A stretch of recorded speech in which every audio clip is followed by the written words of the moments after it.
We get emails all the time from clients who are approached by marketing companies promising the world, usually companies that neither they nor we have ever heard of. After reviewing hundreds of these, there are 10 common red flags we see that help us quickly evaluate these sorts of pitches, and I wanted to share some of them with you today so you would know what to look for. So, number one, their communication is doing all the thinking for you. You can tell this right away because lots of different words have been bolded, sometimes in different colors or fonts, and they're usually designed to scare you or appeal to fear or greed. They've highlighted all the words they want you to remember. You don't even have to do any thinking for yourself, you just have to act now. Number two is fear of loss. You're missing out on hundreds of new patients per month. Your website got a bad grade and no one can find you on Google. You could be making tens or even hundreds of thousands of dollars a month using this new exclusive secret system that's very light on details. Are they painting an apocalyptic scenario for you where you'll literally be out of business by the end of the month if you don't call them immediately and sign a long contract? Then you probably have nothing to fear from this type of pitch. Number three is fear of missing out. Have you found a limited time offer on some sort of contact page that has a timer counting down? And lucky for you, you found it with only 58 minutes to go. And if you sign up now and go get your credit card, you'll make it just in time.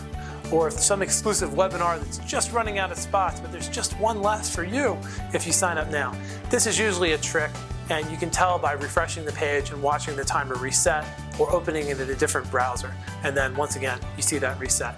And you'll find that you have all the time in the world to properly evaluate this offer without being under pressure. Number four is the About section of the company's website has no people. There's no real people at all associated with this company. Not even the principal or the owner or how long this company's been in business. There's just a nebulous mission statement about what's doing best for their clients. And that really doesn't cut it. Real companies have real people, employees who want to be seen, owners who are proud of what they've built. If you can't find any of these things, that's a huge red flag. Number five is claiming they have an official relationship with Google. One common form of this is they've employed a former Google engineer who worked on the search algorithm, and they can tell you the secrets that they use to rank dental websites. Or they have an official partnership with Google that lets them get around officially stated rules, like taking down any negative review they wish, optimizing a dental website overnight to the top of the first page. Google does not make these sorts of deals, and company employees who leave are under strict NDAs.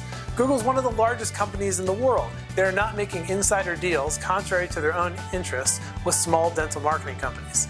Another common item is misrepresenting Google Ads partnerships in terms of something that will help your search engine optimization efforts. There are Google Ads partners, but this has nothing to do with search engine optimization. It may help your pay-per-click ads, but it won't help your SEO. Number six is showing you all of the credible publications they've been seen on. It may be very impressive to initially see some logos for NBC, CBS, the Wall Street Journal, CNN, etc. But you'll notice very quickly you cannot click on any of these logos to actually read the article or view the video. That's because 9 out of 10 times they purchased a press release and opted for the additional $250 package that shares these articles on those websites. So they won't, while they technically may have appeared on some of those websites, they weren't really featured or investigated or vetted by any of those news organizations. This is a bit less impressive. Number seven is guaranteeing things they cannot control. Ethical marketing companies will admit to you that they cannot control human behavior. After all, marketing is the business of trying to influence human behavior, but we cannot dictate it. Furthermore, when it comes to some marketing strategies like SEO, if you know what you're doing, you can point to a track record of success and show lots of case studies, but you can't predict the future. You cannot control Google rankings absolutely. Google is in full control of that. Make sure that they're being honest and realistic with you. Now, number 8 is claiming they can alter negative reviews. I mentioned this briefly before, when some companies claim they have a special relationship with Google and they can take down any negative review they wish. That is not true. Now, you can get negative reviews removed under certain circumstances. If someone has used racist or offensive language, they've made threats, or they violated the terms of service, you can flag this and Google will review it, and sometimes they will take it down.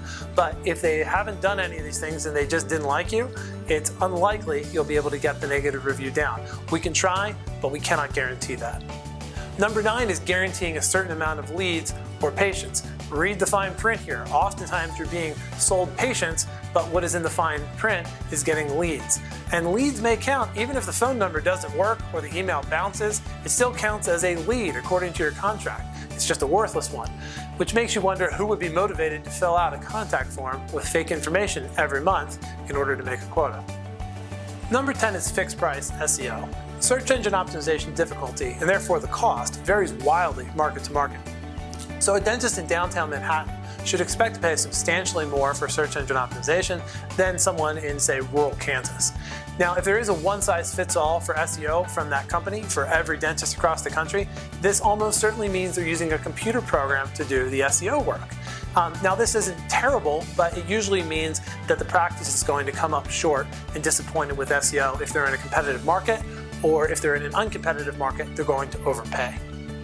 Thank you for watching. You may have heard some of these tips before, but hopefully you learned some new ones too that'll make you a more informed consumer of dental marketing services in the future. If you've received a questionable marketing pitch and you'd like us to take a second look, please give us a call or contact us at greatdentalwebsites.com.